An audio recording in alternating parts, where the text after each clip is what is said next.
We have a very active political dialogue, and my meetings with the Prime Minister have a regular agenda in Albania, in Azerbaijan, on the sidelines of different international events.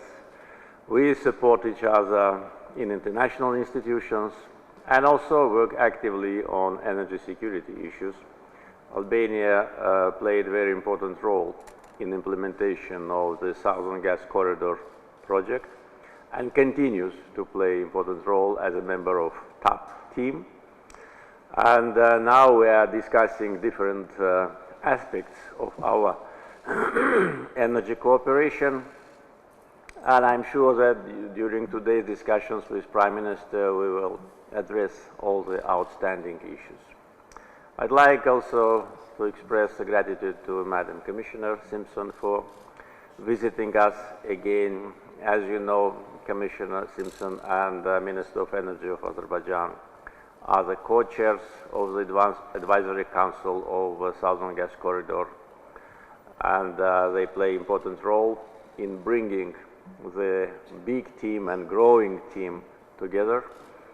And of course, important role of EU in implementation of all our plans, and of course Azerbaijan-EU cooperation on energy diversification, on energy security issues, I think created absolutely new geography of supplies.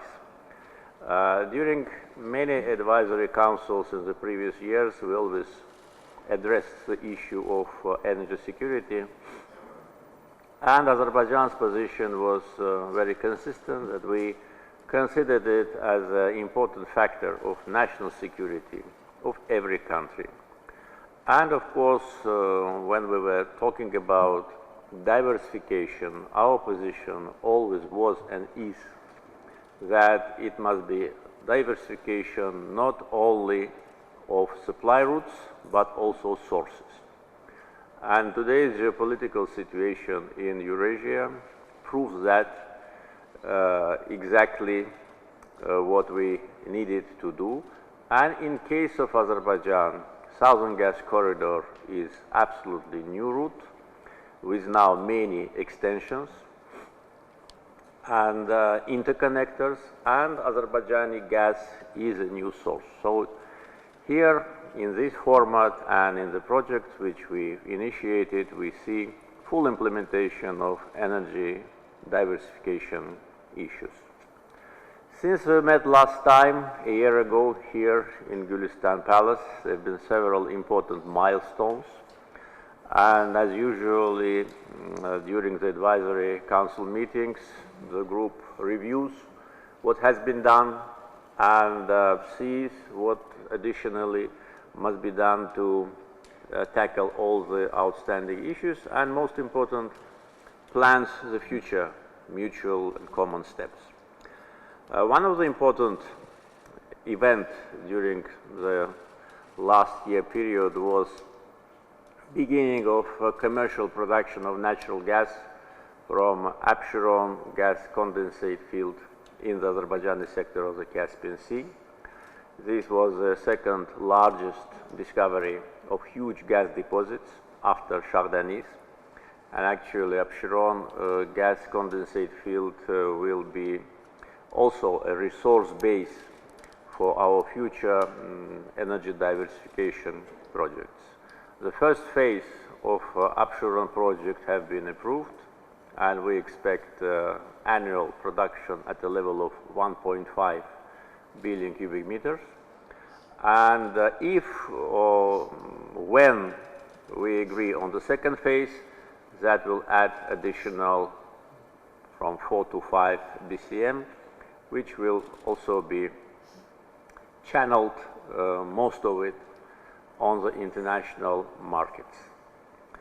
Another important achievement, I would say, is that Azerbaijan last year started to supply natural gas to 2 more countries, namely Hungary and Serbia, thus expanding the geography of our supplies in Europe. And today Azerbaijan is supplying natural gas to 8 countries. 6 of them are European countries. And of course, interconnectors projects, which have been inaugurated last year in Europe. First, they were generated by Southern Gas Corridor project, and second, they will allow us to continue our efforts in order to embrace as many destinations in Europe as possible. Demand for Azerbaijani gas is here, resources we have, transportation routes exist, and by the way, during the active communication with our Turkish friends during the last year, we agreed on using through Turkey the Trans-Balkan gas pipeline system, and this is, I would say, diversification inside the diversification project. And there can be many more other alternatives and many more options, because all of them serve the common goal, how to address with maximum efficiency issues of energy diversification and energy security. Azerbaijan, I think, already proved to be a reliable partner. Our word means the same as our signature, and all the plans which we've put in front of ourselves, I'm sure will be implemented, because only the performance of the last year demonstrates that. Another important moment for our energy projects is that the company from the friendly United Arab Emirates, ADNOC, became a shareholder of Absheron project, and we welcome that, welcome to the team, and that will add additional financing and also expertise, and will enlarge international cooperation. We have requests from many energy companies to work with us, and all of them are being reviewed based on the performance and based on our energy agenda. With respect to our future plans, of course today it will be discussed broadly, but I just want to mention some of them. First of all, we expect beginning of production of natural gas in the first quarter of next year from Azeri-Chirag-Güneshli deep gas project. This is a very promising structure with a very large deposit. For many years, Azeri-Chirag-Güneshli is a main source of our oil exports. And now with these huge gas deposits, which we already agreed with our partners to explore, that will be an additional contribution. In the beginning, the production is planned at around 500 million cubic meters, but it will grow maybe 3, 4, maybe 5 times within several years, being additional source to gas supply along with Shah Deniz and Absheron. And also we have plans to develop a second phase of Ümit gas condensate field, which potentially can bring additional from 2 to 3 BCM within 3-4 years. So all these plans are absolutely realistic. They're based on a thorough analysis, data, information, and our financial resources, as well as our agreements with our investors. Some of the projects will be implemented together with investors. Some of the projects will be implemented by SOCAR itself. And so all that demonstrates that potential is here and potential is growing. So all kind of rumors which have been circulating for many years that there is no enough gas in Azerbaijan to supply the growing needs of European consumers, all of those rumors once again show that they're absolutely groundless and was a part of the campaign against Azerbaijan in order to undermine our potential and to send the wrong message to international community and consumers. Azerbaijan also is part of the green transition process. This year been announced in Azerbaijan and declared as a year of solidarity, of Green Year Solidarity. And our renewable projects also demonstrate high level of performance. Among them, again, since we met last time, I'd like to inform you that last October we inaugurated the first big solar power plant in Azerbaijan with a capacity of 230 megawatts, which was built by Masdar company, one of the leading companies in the area of renewables, and this is only the beginning.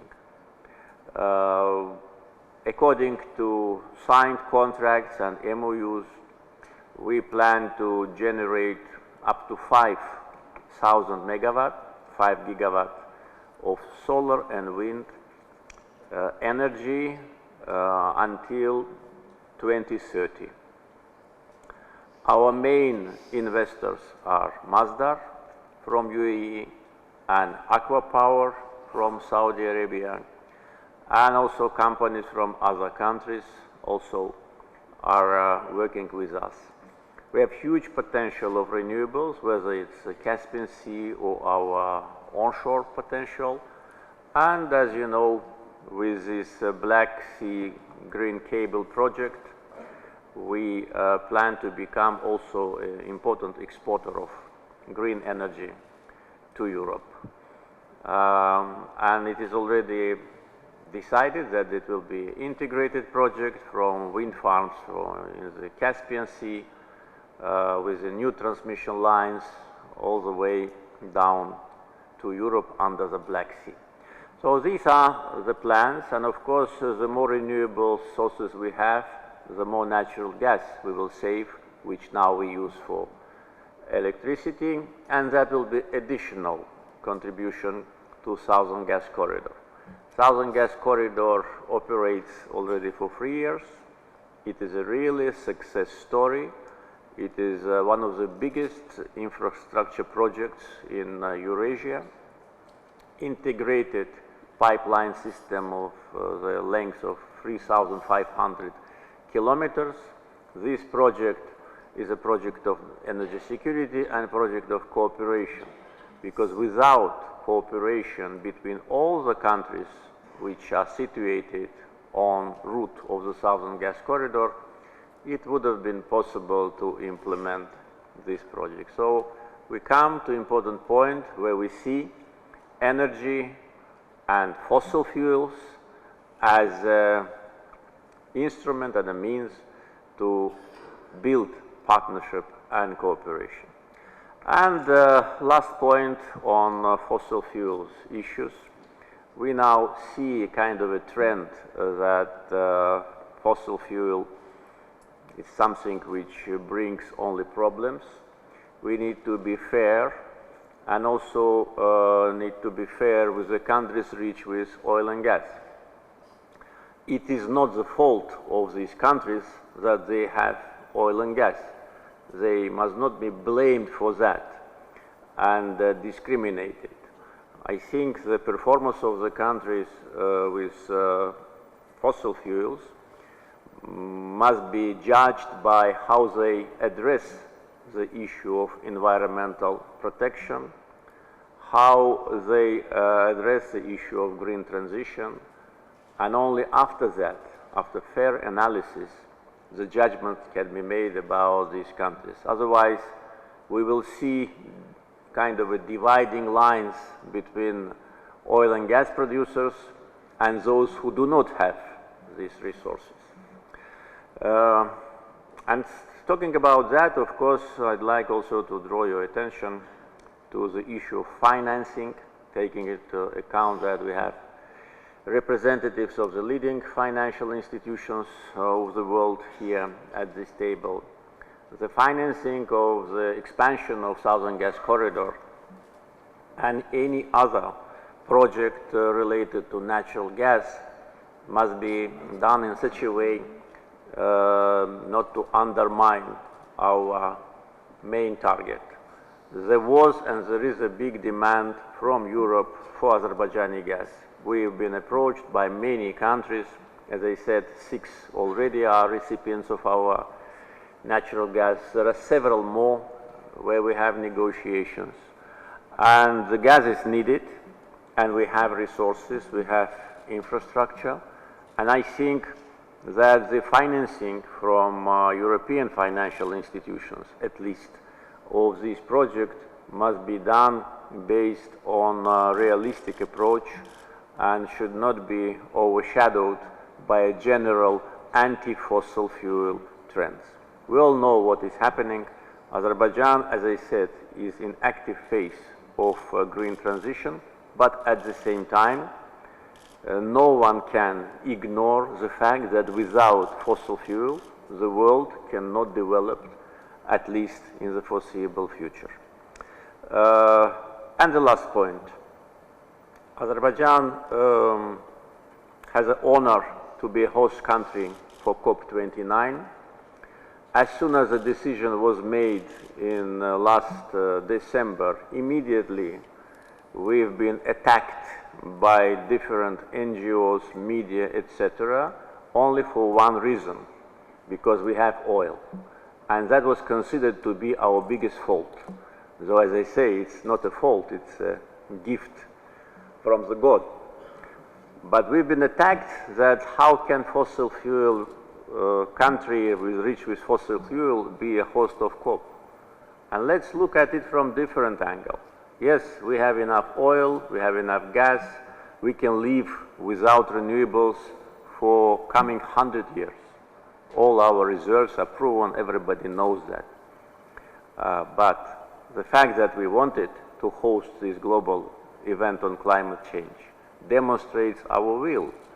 We must be praised for that and not attacked. We did not do anything wrong, but as soon as the decision was made, immediately we faced a coordinated, consolidated, and very unfair attack on us.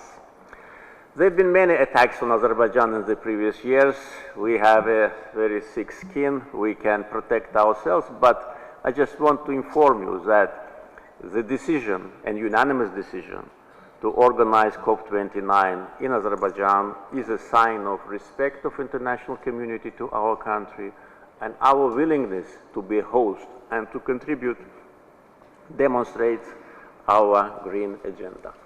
So I will conclude now. Once again, thank you for being with us, and using this opportunity, like to invite you all to be our partners on this important journey to COP29. Thank you.